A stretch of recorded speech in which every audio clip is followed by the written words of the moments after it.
Hi friends, welcome to Abees P S C world. Abees P S C വേൾഡിൻ്റെ ഇന്നത്തെ ക്ലാസ്സിലേക്ക് എല്ലാവരെയും സ്വാഗതം ചെയ്യുകയാണ്. ഇന്നത്തെ ക്ലാസ്സിൽ നമ്മൾ പഠിക്കുന്നത് കേരള പി എസ് സിയുടെ ഏത് എക്സാം എടുത്താലും അതിൽ ഇമ്പോർട്ടൻ്റ് ആയിട്ടുള്ളൊരു ടോപ്പിക്കാണ് ഇന്ത്യയുടെ ഭൂമിശാസ്ത്രം എന്ന് പറയുന്നത്. നമ്മൾ ഇന്നത്തെ ക്ലാസ്സിൽ നോക്കുന്നത് ഇന്ത്യയുടെ ഭൂമിശാസ്ത്രമാണ്. അപ്പോൾ ഒന്നാമതായിട്ട് നമ്മൾ നോക്കുന്നത് ഇന്ത്യൻ ഭൂവിസ്തൃതി, ലോക ഭൂവിസ്തൃതിയുടെ എത്ര ശതമാനമാണ്. ഇന്ത്യൻ ഭൂവിസ്തൃതിയെക്കുറിച്ചാണ് നമ്മൾ പഠിക്കുന്നത്. അത് ലോക ഭൂവിസ്തൃതിയുടെ എത്ര ശതമാനമാണെന്നാണ് ചോദ്യം. അപ്പോൾ അതിൻ്റെ ആൻസർ 2.42 എന്നാണ്. അപ്പോൾ ഇന്ത്യയുടെ ഭൂപ്രകൃതി എന്ന് പറയുന്നത് ലോക ഭൂപ്രകൃതിയുടെ 2.42 ശതമാനമാണ്. 2.42%. അടുത്തത് ഇന്ത്യൻ ജനസംഖ്യ ലോക ജനസംഖ്യയുടെ എത്ര ശതമാനമാണ്. അത് ചോദിക്കുകയാണെങ്കിൽ 17 തൊട്ട് 18% വരെയാണ്. ഇന്ത്യയുടെ ജനസംഖ്യയാണ് ചോദിക്കുന്നതെങ്കിൽ 17 തൊട്ട് 18% വരെയാണ്. അപ്പോൾ ഭൂവിസ്തൃതി എത്രയാണ് നമ്മൾ പഠിച്ചത്? 2.42. അടുത്തതായിട്ട് ജനസംഖ്യ ആണെങ്കിലോ 17 തൊട്ട് 18% വരെയാണ്. ഈ രണ്ട് ക്വസ്റ്റ്യനും ക്ലിയർ ആയെന്ന് കരുതുന്നു. അടുത്ത് നമുക്ക് നോക്കാനുള്ളത് ലോകരാജ്യങ്ങളിൽ വലിപ്പത്തിൽ ഇന്ത്യയുടെ സ്ഥാനം. വലിപ്പത്തിൽ ഇന്ത്യക്ക് 7ാം സ്ഥാനമാണുള്ളത്. വലിപ്പത്തിൽ ഇന്ത്യയുടെ സ്ഥാനം എന്ന് പറയുന്നത് 7ാം സ്ഥാനമാണ്. ഇനി നമുക്ക് ആ ഓർഡർ ഒന്ന് പഠിച്ചു വെച്ചേക്കാം. ഫസ്റ്റ് പൊസിഷൻ റഷ്യയാണ്, സെക്കൻഡ് പൊസിഷൻ കാനഡയും, മൂന്നാമത്തെ പൊസിഷനിൽ USA, നാലാമത് ചൈനയും, അഞ്ചാമത് ബ്രസീൽ, ആറാമത് ഓസ്ട്രേലിയ, ഏഴാമത് ഇന്ത്യ. അപ്പോൾ ഒന്നാമത് റഷ്യയാണ്, രണ്ടാമത് കാനഡ, മൂന്നാമത് USA, നാലാമത് ചൈന, അഞ്ചാമത് ബ്രസീൽ, ആറാമത് ഓസ്ട്രേലിയ, ഏഴാമതാണ് ഇന്ത്യ. അപ്പോൾ ഈ ഒരു ഓർഡർ ഒന്ന് പഠിച്ചു വെച്ചേക്കുക. ഇനി ജനസംഖ്യയിൽ ലോകത്തിൽ ഇന്ത്യയുടെ സ്ഥാനം എത്രയാണ്? ലോക ജനസംഖ്യയിൽ ഇന്ത്യയുടെ സ്ഥാനം എന്ന് പറയുന്നത് 2ാം സ്ഥാനമാണ്. അപ്പോൾ 1ാം സ്ഥാനക്കാരാണ് നമ്മൾ പഠിക്കണ്ടേ? 1ാം സ്ഥാനം ആർക്കാണ്? ചൈനയ്ക്കാണ് 1ാമത്തെ സ്ഥാനം. ഇന്ത്യൻ ഉപഭൂഖണ്ഡത്തിലെ ഏറ്റവും വലിയ രാജ്യമാണ് ഇന്ത്യ. നമ്മുടെ ഇന്ത്യ. ഇന്ത്യയിലൂടെ കടന്നു പോകുന്ന അക്ഷാംശ രേഖ ഏതാണെന്ന് ഒരുപാട് എക്സാമിന് ചോദിച്ചിട്ടുള്ളതാണ്. അതാണ് 23.5 ഡിഗ്രി. ഏത് രേഖയാണ്? 23.5 ഡിഗ്രി വടക്ക് അക്ഷാംശ രേഖയാണ്.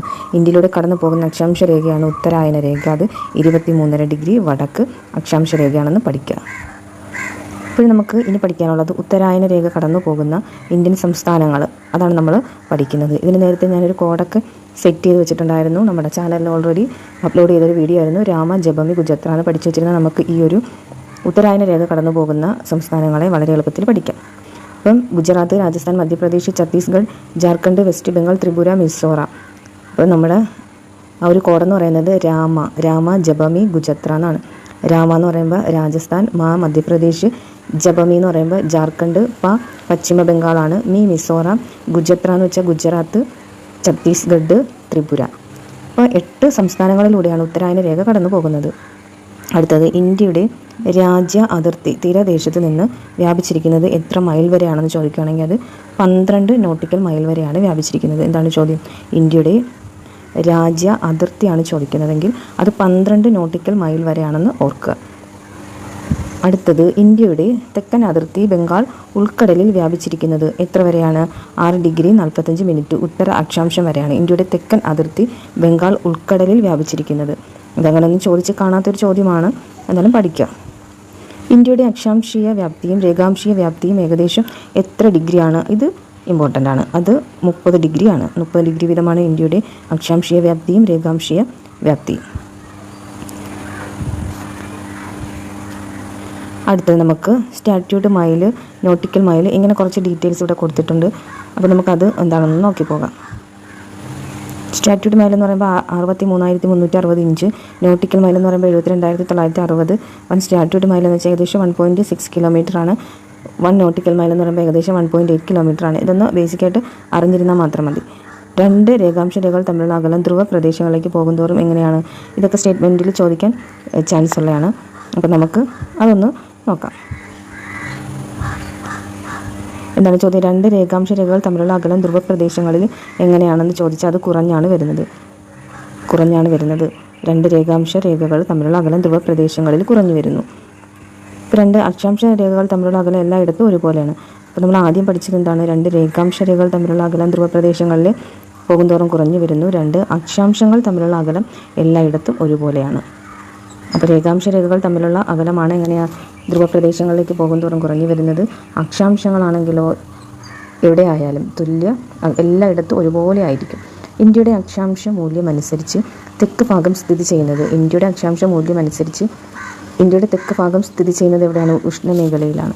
അപ്പോൾ ഇന്ത്യയുടെ തെക്ക് ഭാഗം സ്ഥിതി ചെയ്യുന്നത് എവിടെയാണ്?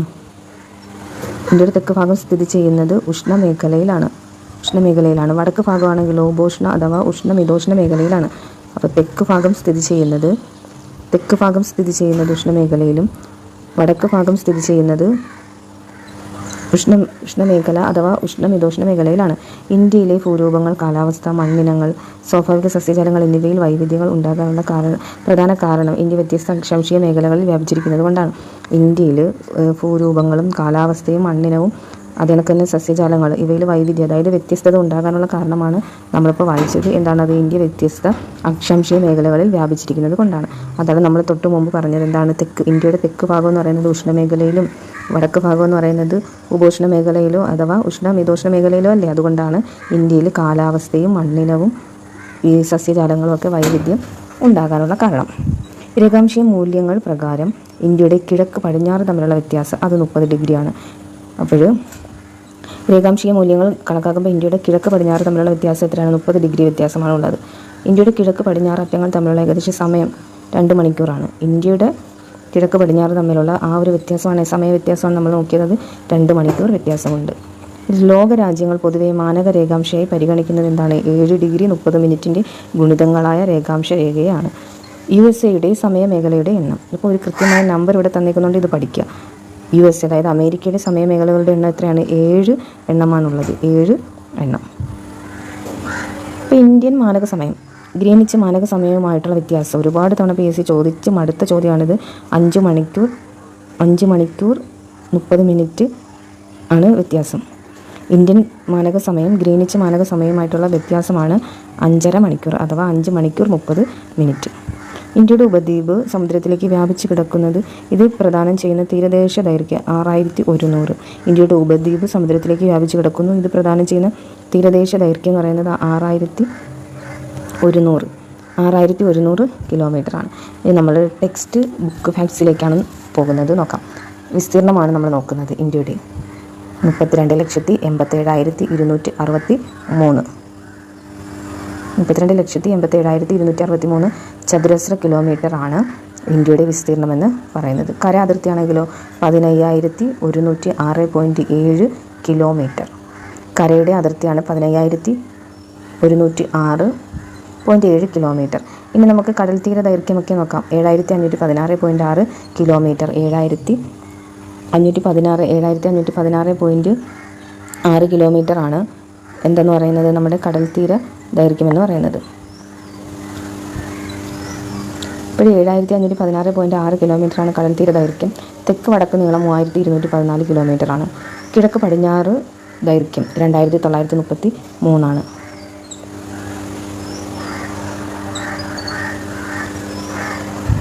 വിസ്തീർണം 32,87,263 ആണെന്ന് നമ്മൾ പറഞ്ഞു കഴിഞ്ഞു അല്ലേ. പിന്നീട് നമ്മൾ നോക്കിയത് കര അതിർത്തിയാണ്. കര അതിർത്തി എന്ന് പറയുമ്പോൾ എത്രയായിരുന്നു? 15,106.7 കിലോമീറ്റർ ആയിരുന്നു.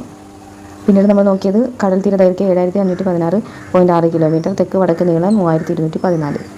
കിഴക്ക് പടിഞ്ഞാറാണെങ്കിൽ 2,933. ഇനി ഇന്ത്യയുടെ മാനക രേഖാംശം എന്ന് പറയുന്നത് 82.5 ഡിഗ്രി പൂർവ്വ രേഖാംശമാണ്. ഇന്ത്യയുടെ മാനക രേഖാംശം എന്ന് പറയുന്നത് 82.5 ഡിഗ്രി പൂർവ്വ രേഖാംശമാണ്. അക്ഷാംശ സ്ഥാനം. ഇന്ത്യയുടെ അക്ഷാംശ സ്ഥാനമാണ് ഉത്തര അക്ഷാംശം 8 ഡിഗ്രി 4 മിനിറ്റിനും 37 ഡിഗ്രി 6 മിനിറ്റിനും ഇടയിലാണ്. അക്ഷാംശ സ്ഥാനം കൃത്യമായി പഠിക്കുക. ഉത്തര അക്ഷാംശം 8 ഡിഗ്രി 4 മിനിറ്റ് 37 ഡിഗ്രി 6 മിനിറ്റിനും ഇടയിലാണ്.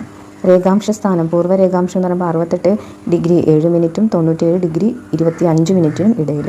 അക്ഷാംശം 8 ഡിഗ്രി 4 മിനിറ്റും 37 ഡിഗ്രി 6 മിനിറ്റിനും ഇടയിൽ. രേഖാംശം പൂർവ്വ രേഖാംശമാണ് 68 ഡിഗ്രി 7 മിനിറ്റും 97 ഡിഗ്രി 25 ഇടയിലാണ്. അക്ഷാംശം രേഖാംശം ക്ലിയറായിട്ട് തന്നെ പഠിക്കേണ്ടതാണ്. പഠിക്കുക. അടുത്തതായിട്ട് നമ്മൾ നോക്കുന്നത് ഇന്ത്യൻ ദ്വീപ സമൂഹങ്ങൾ ഉൾപ്പെടെ ചോദിക്കുവാണെങ്കിൽ ഇന്ത്യയുടെ ആകെ തീരപ്രദേശ ദൈർഘ്യം 7,517 കിലോമീറ്ററാണ്. ഇത് NCERT 11ാം ക്ലാസ് പാഠപുസ്തകം അതിനകത്താണ് ഇങ്ങനെ കൊടുത്തിരിക്കുന്നത്. 7517 ഇന്ത്യൻ ഉപഭൂഖണ്ഡത്തിൻ്റെ ഭാഗമായ രാജ്യങ്ങൾ ഏതൊക്കെയാണ്? ഇന്ത്യ, നേപ്പാൾ, ബംഗ്ലാദേശ്, പാകിസ്ഥാൻ, ഭൂട്ടാൻ, ശ്രീലങ്ക, മാലി, ദ്വീപ്. എന്താണ് ചോദ്യം? ഇന്ത്യൻ ഉപഭൂഖണ്ഡത്തിൻ്റെ ഭാഗമായ രാജ്യങ്ങൾ ഇന്ത്യ, നേപ്പാൾ, ബംഗ്ലാദേശ്, പാകിസ്ഥാൻ, ഭൂട്ടാൻ, ശ്രീലങ്ക, മാലി, ദ്വീപ് തുടങ്ങിയവയാണ്. അപ്പോൾ ഇന്ത്യയുടെ ദ്വീപ സമൂഹങ്ങൾ ഉൾപ്പെടെ ആണ് ഇന്ത്യയുടെ ആകെ തീരപ്രദേശദൈർഘ്യം ചോദിക്കുന്നതെങ്കിൽ 7517 കിലോമീറ്റർ ആണ്. നമ്മൾ നേരത്തെ ഇവിടെ തീരപ്രദേശ ദൈർഘ്യം ഇന്ത്യയുടെ ഉപദ്വീപ് സമുദ്രത്തിലേക്ക് വ്യാപിച്ചു കിടക്കുന്ന ഇത് പ്രദാനം ചെയ്യുന്ന തീരപ്രദേശ ദൈർഘ്യം അങ്ങനെ ചോദിക്കുകയാണെങ്കിൽ 6100. ഈ ചോദ്യം എന്താണ് വ്യത്യാസം? ഇന്ത്യയുടെ ദ്വീപ സമൂഹങ്ങൾ ഉൾപ്പെടെ, അതായത് ആൻഡമാൻ, നിക്കോബാർ, ലക്ഷദ്വീപ് ഇതെല്ലാം ചേർത്താണ് തീരപ്രദേശ ദൈർഘ്യം ചോദിക്കുന്നതെങ്കിൽ 7517 കിലോമീറ്റർ ആണ്. മറക്കരുത്. ഇന്ത്യയുടെ അക്ഷാംശീയ വ്യാപ്തി ചോദിച്ചിട്ടുണ്ട്. 8 degree 4 minute north to 37 degree 6 minute north. Civil excise ഓഫീസറിന് ചോദിച്ച ചോദ്യമാണ്. അപ്പോൾ ഇത്രയുമാണ് നമ്മുടെ ഇന്ത്യൻ ഭൂപ്രകൃതിയുടെ ബേസിക് ആയിട്ടുള്ള കാര്യങ്ങൾ. ഇനി നമ്മൾ ഇന്ത്യൻ ഉപഭൂഖണ്ഡം എന്ന ടോപ്പിക്കിലേക്കാണ് പോകുന്നത്. നോക്കാം. ഇന്ത്യൻ ഉപഭൂഖണ്ഡത്തിൻ്റെ അതിർത്തികൾ ഏതൊക്കെയാണെന്ന്. വടക്ക് ഹിമാലയമാണ്, വടക്ക് പടിഞ്ഞാറ് ഹിന്ദുക്കുഷ് പർവ്വതനിര, സുലൈമാൻ മലനിരകൾ. അപ്പോൾ ഇന്ത്യയുടെ വടക്ക് ആരാണ്? ഇന്ത്യയുടെ വടക്കുള്ളത് നമ്മുടെ ഹിമാലയമുണ്ട്. വടക്ക് പടിഞ്ഞാറായിട്ട് ഹിന്ദുക്കുഷ് പർവ്വതമുണ്ട്, സുലൈമാൻ മലനിരകളുണ്ട്. വടക്ക് കിഴക്കാണ് ചോദിക്കുന്നതെങ്കിൽ പൂർവാചലുണ്ട്. തെക്ക് ഇന്ത്യൻ മഹാസമുദ്രം, തെക്ക് കിഴക്ക് ബംഗാൾ ഉൾക്കടൽ, തെക്ക് പടിഞ്ഞാറായിട്ട് വരുവാണെങ്കിൽ അവിടെ ആരാണുള്ളത്? നമ്മുടെ അറബിക്കടലാണ് ഉള്ളത്.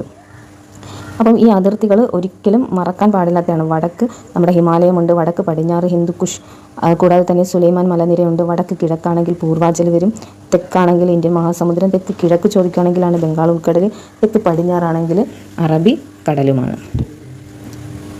അപ്പോൾ ഇന്ത്യൻ ഉപഭൂഖണ്ഡത്തിൻ്റെ അതിർത്തിയാണ് നമ്മൾ നോക്കിയത്. ഇന്ത്യൻ ഉപഭൂഖണ്ഡത്തിൽ ഉൾപ്പെടുന്ന രാജ്യങ്ങളുടെ എണ്ണം 7 ആണെന്ന് ഓർക്കുക. ഇന്ത്യൻ ഉപഭൂഖണ്ഡത്തിലെ ഏറ്റവും വലിയ രാജ്യം ഇന്ത്യ തന്നെയാണ്. ഇന്ത്യൻ ഉപഭൂഖണ്ഡത്തിലെ ഏറ്റവും ചെറുത് ചോദിക്കുകയാണെങ്കിൽ മാലി ദ്വീപ്. ഇന്ത്യൻ ഉപഭൂഖണ്ഡത്തിലെ ഏറ്റവും നീളം കൂടിയ നദിയാണ് സിന്ധു. ഇന്ത്യൻ ഉപഭൂഖണ്ഡത്തിൻ്റെ പടിഞ്ഞാറ് ഭാഗത്ത് പ്രകൃതിയാൽ നിർമ്മിതമായ അതിർത്തിയാണ് നമ്മുടെ ഹിന്ദുക്കുഷ് പർവ്വത നിര. നമ്മളിവിടെ അതിർത്തികൾ പഠിച്ചില്ലേ? അപ്പോൾ ഹിന്ദുക്കുഷ് വടക്ക് പടിഞ്ഞാറാണെന്ന് നമ്മൾ പഠിച്ചു. അപ്പോൾ അതിൻ്റെ പ്രത്യേകത എന്താണ്? പ്രകൃതിയാൽ നിർമ്മിതമായ ഇന്ത്യയുടെ അതിർത്തിയാണ് ഹിന്ദുക്കുഷ് പർവ്വത നിര. അപ്പോൾ ഇന്ത്യൻ ഉപഭൂഖണ്ഡത്തിൽ ഉൾപ്പെടുന്ന രാജ്യങ്ങളുടെ എണ്ണം 7 ആണ്. അതിൽ തന്നെ ഏറ്റവും വലുത് നമ്മുടെ ഇന്ത്യയാണ്. ഏറ്റവും ചെറുത് ചോദിക്കുകയാണെങ്കിൽ മാലി ദ്വീപാണ്. നദിയാണെങ്കിൽ സിന്ധു നദിയാണ്. ഇതെല്ലാം ഒരുവിധം നമുക്ക് ബേസിക്കായിട്ട് അറിയാവുന്ന കാര്യമായതുകൊണ്ടാണ് സ്പീഡിന് പറഞ്ഞു പോകുന്നത്. ഇനി കടൽ തീരമുള്ള ഇന്ത്യൻ സംസ്ഥാനങ്ങളുടെ എണ്ണം 9 ആണ്. അതേതൊക്കെയാണ്? ഗുജറാത്തുണ്ട്, മഹാരാഷ്ട്രയുണ്ട്, ഗോവയുണ്ട്, കർണാടകയുണ്ട്, കേരളം, തമിഴ്നാട്, ആന്ധ്രാപ്രദേശ്, ഒഡീഷ, വെസ്റ്റ് ബംഗാൾ. കടൽ തീരമുള്ള ഇന്ത്യൻ സംസ്ഥാനങ്ങളാണ് ഗുജറാത്തും മഹാരാഷ്ട്രയും ഗോവയും കർണാടകയും കേരളവും തമിഴ്നാടും ആന്ധ്രയും ഒഡീഷയും വെസ്റ്റ് ബംഗാളും. അറബിക്കടലുമായി അതിർത്തി പങ്കിടുന്ന ഇന്ത്യൻ സംസ്ഥാനങ്ങളാണ് ഗുജറാത്തും മഹാരാഷ്ട്രയും ഗോവയും കർണാടകയും കേരളവും തമിഴ്നാടും. ഗുജറാത്ത്, മഹാരാഷ്ട്ര, ഗോവ, കർണാടക, കേരളം, തമിഴ്നാട് തുടങ്ങിയവ അറബിക്കടലുമായിട്ടാണ് അതിർത്തി പങ്കിടുന്നത്. അങ്ങനെയാണെങ്കിൽ ബംഗാൾ ഉൾക്കടലുമായി അതിർത്തി പങ്കിടുന്ന സംസ്ഥാനങ്ങൾ തമിഴ്നാട്, ആന്ധ്രാപ്രദേശ്, ഒഡീഷ, വെസ്റ്റ് ബംഗാളാണ്. ഏറ്റവും കൂടുതൽ കടൽ തീരമുള്ള ഇന്ത്യൻ സംസ്ഥാനമാണ് ഗുജറാത്ത്. ഏറ്റവും കുറവാണെങ്കിലോ അത് ഗോവയാണ്. കൂടുതൽ ഗുജറാത്തും കുറവ് വരുമ്പോൾ ഗോവയുമാണ്. കടൽ തീരമുള്ള കേന്ദ്രഭരണ പ്രദേശങ്ങൾ നോക്കിയാലോ? ദാദ്ര നഗർ ഹവേലി, ദാമൻ ദിയു, പുതുച്ചേരിയിൽ, പിന്നെ ആൻഡമാൻ നിക്കോബാർ, ലക്ഷദ്വീപ്. ഇപ്പോൾ കടൽ തീരമില്ലാത്ത ഏക ദക്ഷിണേന്ത്യൻ സംസ്ഥാനമാണ് തെലങ്കാന. ദക്ഷിണേന്ത്യൻ സംസ്ഥാനം കടൽ തീരമില്ലാത്ത ഏക ദക്ഷിണേന്ത്യൻ സംസ്ഥാനമാണ് തെലങ്കാന. ദക്ഷിണേന്ത്യയിലെ ഏറ്റവും ഉയരം കൂടിയ കൊടുമുടിയാണ് നമ്മളിനി നോക്കുന്നത്. അത് നമ്മുടെ 2695 മീറ്റർ നീളമുള്ള നമ്മുടെ ആനമുടിയാണ് ദക്ഷിണേന്ത്യയിലെ ഏറ്റവും ഉയരം കൂടിയ കൊടുമുടി എന്ന് പറയുന്നത്. ദക്ഷിണേന്ത്യയിലെ ഏറ്റവും ഉയരം കൂടിയ കൊടുമുടിയാണ് ആനമുടി, 2695 മീറ്റർ. ദക്ഷിണേന്ത്യയിലെ ഏറ്റവും നീളം കൂടിയ നദി ചോദിച്ചാൽ ഗോദാവരി, 1465 കിലോമീറ്റർ. ഏറ്റവും കൂടുതൽ കടൽ തീരമുള്ള ദക്ഷിണേന്ത്യൻ സംസ്ഥാനം ചോദിച്ചാൽ തമിഴ്നാട്, 1076 കിലോമീറ്റർ. അല്ലേ, കടൽ തീരമാണ് ദക്ഷിണേന്ത്യൻ സംസ്ഥാനം തമിഴ്നാടാണ്. 2ാം സ്ഥാനം ആന്ധ്രാപ്രദേശിനാണ്. ഇത് കേന്ദ്ര സർക്കാരിൻ്റെ പുതിയ റിപ്പോർട്ട് പ്രകാരമാണ്. 2ാം സ്ഥാനം ആന്ധ്രയ്ക്കാണ്, ഫസ്റ്റ് തമിഴ്നാടാണ്. അപ്പം എന്താണ് നമ്മളിവിടെ നോക്കിയത്? കേരളത്തിലെ ദക്ഷിണേന്ത്യയിലെ ഏറ്റവും ഉയരം കൂടിയ കൊടുമുടി ചോദിച്ചു. ആനമുടി നമ്മൾ പഠിച്ചു, 2695 മീറ്റർ. ദക്ഷിണേന്ത്യയിലെ ഏറ്റവും നീളം കൂടിയ നദിയും പഠിച്ചു, ഗോദാവരി അല്ലേ. അപ്പോൾ അത് മറക്കാതിരിക്കുക. അടുത്തതായിട്ട് നമ്മൾ ഇന്ത്യയുടെ വടക്കേയറ്റം, നമ്മൾ ഇത്രയും നേരം ഇന്ത്യൻ ഉപഭൂഖണ്ഡത്തിൻ്റെ അതിരുകളായിരുന്നു പഠിച്ചത്. ഇനി നമ്മൾ ഇന്ത്യൻ ഉപഭൂഖണ്ഡത്തിൻ്റെ അതിര് കണ്ടല്ലോ. വടക്ക് ഹിമാലയവും വടക്ക് പടിഞ്ഞാറ് ഹിന്ദുക്കുഷ്, കൂടാതെ സുലൈമാൻ നിര, വടക്ക് കിഴക്ക് പൂർവാചൽ, തെക്ക് ഇന്ത്യൻ മഹാസമുദ്രമുണ്ട്, തെക്ക് കിഴക്ക് ബംഗാൾ ഉൾക്കടലും, തെക്ക് പടിഞ്ഞാറ് അറബിക്കടലും. ഇനി നമ്മൾ നോക്കുന്നത് ഇന്ത്യയുടെ. ചോദ്യം ശ്രദ്ധിച്ചതിന് ശേഷം മാത്രം ആൻസർ ചെയ്താൽ മതിയാകും. അപ്പം ഇന്ത്യയുടെ വടക്കേ അറ്റമാണ് നമ്മൾ നോക്കുന്നത്. ഇന്ത്യയുടെ വടക്കേ അറ്റം എന്ന് ചോദിക്കുമ്പോൾ അതിൻ്റെ ആൻസറായിട്ട് വരുന്നത് ഇന്ദിരാ കോളാണ്, ലഡാക്ക്. ഇന്ത്യയുടെ തെക്കേ അറ്റം ചോദിക്കുകയാണെങ്കിൽ അത് ഇന്ദിര പോയിൻ്റാണ്. രണ്ട് ഇന്ദിരയാണ്, പക്ഷേ ഈ ഇന്ദിര രണ്ടും അങ്ങോട്ടും ഇങ്ങോട്ടും മാറരുത്. ഇന്ത്യയുടെ വടക്കേ അറ്റം ചോദിക്കുകയാണെങ്കിൽ അതാണ് ഇന്ദിര കോള്. ഇന്ത്യയുടെ തെക്കേ അറ്റം ചോദിക്കുകയാണെങ്കിൽ അതാണ് ഇന്ദിര പോയിൻ്റ്.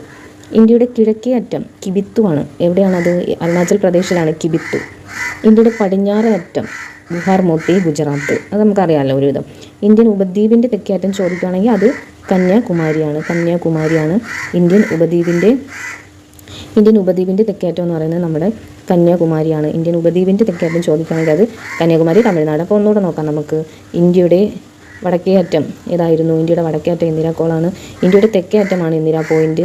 കിഴക്കേ അറ്റമാണ് കിബിത്തു. പടിഞ്ഞാറേ അറ്റമാണ് ഗുഹാർ മോത്തി. ഇന്ത്യൻ ഉപദ്വീപിൻ്റെ തെക്കേ അറ്റം ചോദിച്ചാൽ കന്യാകുമാരി. തമിഴ്നാടാണെന്ന് പ്രത്യേകിച്ച് പറയേണ്ട ആവശ്യമില്ലല്ലോ. ഇനി നമ്മൾ പോകുന്നു ഇന്ത്യയുടെ അയൽ രാജ്യങ്ങളിലേക്ക്. ഇന്ത്യയുടെ അയൽ രാജ്യങ്ങൾ അഫ്ഗാനിസ്ഥാൻ, ബംഗ്ലാദേശ്, നേപ്പാൾ, ഭൂട്ടാൻ, മ്യാൻമാർ, ശ്രീലങ്ക, മാലദ്വീപ്, പാകിസ്ഥാൻ, ചൈന. ഇത്രയുമാണ് ഇന്ത്യയുടെ അയൽ രാജ്യങ്ങൾ. നമ്മൾ കൊച്ചു ക്ലാസ്സുകളിൽ പഠിച്ചു വരുന്നതാണ്, എന്നാലും നമുക്കൊന്ന് പഠിച്ചു വെച്ചേക്കാൻ, വീണ്ടും റിവിഷനായിട്ട് എടുക്കുക. അഫ്ഗാനിസ്ഥാനുണ്ട്, ബംഗ്ലാദേശ്, നേപ്പാൾ, ഭൂട്ടാൻ, മ്യാൻമാർ, ശ്രീലങ്ക, മാലദ്വീപ്, പാകിസ്ഥാൻ, ചൈന. ഏഷ്യൻ വൻകരയിൽ ഇന്ത്യയുടെ സ്ഥാനം ചോദിക്കുകയാണെങ്കിൽ ദക്ഷിണ മധ്യഭാഗത്തായിട്ടാണ് ഇന്ത്യയുടെ സ്ഥാനം. ഇന്ത്യൻ മഹാസമുദ്രം ഏഷ്യയുടെ തെക്കൻ അതിർത്തിയിൽ സ്ഥിതി ചെയ്യുന്നു. ഇന്ത്യൻ മഹാസമുദ്രത്തിൻ്റെ രണ്ട് ശാഖകളാണ് ബംഗാൾ ഉൾക്കടലും അറബിക്കടലും. എന്താണ്? ഇന്ത്യൻ മഹാസമുദ്രത്തിൻ്റെ രണ്ട് ശാഖകളാണ്. ഇന്ത്യൻ മഹാസമുദ്രത്തിൽ നിലകൊള്ളുന്ന ഇന്ത്യയുടെ അയൽരാജ്യങ്ങൾ. ഇങ്ങനെയൊക്കെ ചോദിച്ചു കഴിഞ്ഞാൽ അല്പം കുഴയുമല്ലേ. ഇന്ത്യൻ മഹാസമുദ്രത്തിൽ നിലകൊള്ളുന്ന ഇന്ത്യയുടെ അയൽരാജ്യങ്ങളാണ് ശ്രീലങ്കയും മാലിദ്വീപും. ഇന്ത്യയും ശ്രീലങ്കയും വേർതിരിക്കുന്നതാണ് പാക് കടലിടുക്കും ഗൾഫ് ഓഫ് മാന്നാറും. എന്തിനെയാണ് വേർതിരിക്കുന്നത്? ഇന്ത്യയും ശ്രീലങ്കയും തമ്മിലാണ്. ഇന്ത്യയുടെ ഏറ്റവും വലിയ അയൽരാജ്യമാണ് ചൈന. ഇന്ത്യയുടെ ഏറ്റവും ചെറിയ അയൽരാജ്യം അപ്പോൾ നമ്മൾ പഠിക്കണമല്ലോ, മാലദ്വീപാണ്. ഏറ്റവും വലിയ അയൽരാജ്യം ചൈനയും ഏറ്റവും ചെറിയ അയൽരാജ്യമാണ് മാലിദ്വീപ്. ഇന്ത്യയുമായി കര അതിർത്തി പങ്കിടുന്ന ഏറ്റവും ചെറിയ രാജ്യം ഭൂട്ടാനാണ്. ഇന്ത്യയുമായി ഏറ്റവും കൂടുതൽ കര അതിർത്തി പങ്കിടുന്ന രാജ്യം ബംഗ്ലാദേശ്. ഒന്നും മാറിയും തിരിഞ്ഞും പോകരുത്. ഇന്ത്യയുമായി കര അതിർത്തി പങ്കിടുന്നതിൽ ഏറ്റവും ചെറിയ രാജ്യമാണ് ഭൂട്ടാൻ. എന്നാൽ ഇന്ത്യയുമായി ഏറ്റവും കൂടുതൽ കരാതിർത്തി പങ്കിടുന്നത് ബംഗ്ലാദേശാണ്. അപ്പോൾ കുറവ് അഫ്ഗാനിസ്ഥാനാണ്. ഭൂട്ടാൻ്റെ ചോദ്യം എന്തുവാണ്? കരാതിർത്തി പങ്കിടുന്നതിൽ ഏറ്റവും ചെറിയ രാജ്യമാണ് ഭൂട്ടാൻ. അഫ്ഗാനിസ്ഥാൻ്റെ ചോദ്യം ഇന്ത്യയുമായി ഏറ്റവും കുറവ് കരാതിർത്തി പങ്കിടുന്ന രാജ്യമാണ് നമ്മുടെ അഫ്ഗാനിസ്ഥാൻ. അയൽ രാജ്യങ്ങളുമായി അതിർത്തി പങ്കിടുന്ന ഇന്ത്യയിലെ സംസ്ഥാനങ്ങൾ 16 ഉണ്ട്. അപ്പോൾ നമുക്ക് ആ നമ്പർ മാത്രം പഠിച്ചാൽ മതിയല്ലോ. 16 എന്ന് ഓർക്കുക. അയൽ രാജ്യങ്ങളുമായി അതിർത്തി പങ്കിടുന്ന ഇന്ത്യയിലെ സംസ്ഥാനങ്ങൾ 16. അതിൽ ഏറ്റവും വലിയ സംസ്ഥാനം, അന്താരാഷ്ട്ര അതിർത്തി പങ്കിടുന്ന ഏറ്റവും വലിയ സംസ്ഥാനമാണ് നമ്മുടെ രാജസ്ഥാൻ. ഇന്ത്യയിലെ ഏറ്റവും വലിയ സംസ്ഥാനവും നമ്മുടെ രാജസ്ഥാൻ തന്നെയാണ്. അന്താരാഷ്ട്ര അതിർത്തി പങ്കിടുന്ന ഏറ്റവും ചെറിയ സംസ്ഥാനം സിക്കിമാണ്. അപ്പോൾ നമ്മൾ ഇന്നത്തെ ക്ലാസ്സിൽ ഇന്ത്യൻ ഭൂപ്രകൃതിയുമായി അല്ലെങ്കിൽ ഭൂമിശാസ്ത്രവുമായി ബന്ധപ്പെട്ട് ഇത്രയും കാര്യങ്ങളാണ് പഠിക്കുന്നത്. ബാക്കി ഭാഗങ്ങൾ നമുക്ക് അടുത്ത ക്ലാസ്സിലേക്ക് പഠിക്കാവുന്നതാണ്. അപ്പോൾ എല്ലാവരും നന്നായിട്ട് തന്നെ പഠിക്കുക. LGS കൂടാതെ തന്നെ കമ്പനി ബോർഡ് അസിസ്റ്റൻറ്റ് തുടങ്ങിയ നിരവധി പരീക്ഷകൾ വരുന്നുണ്ട്. ഈ പരീക്ഷയിൽ നിങ്ങൾക്ക് ഈ ജോഗ്രഫി ഭാഗത്ത് നിന്ന് ഏതെങ്കിലും ഒരു ചോദ്യം പ്രതീക്ഷിക്കാം. നല്ലതുപോലെ തന്നെ എല്ലാവരും പഠിക്കുക. നമുക്ക് മറ്റൊരു പുതിയ വീഡിയോയിലൂടെ വീണ്ടും കാണാം. നന്ദി, നമസ്കാരം.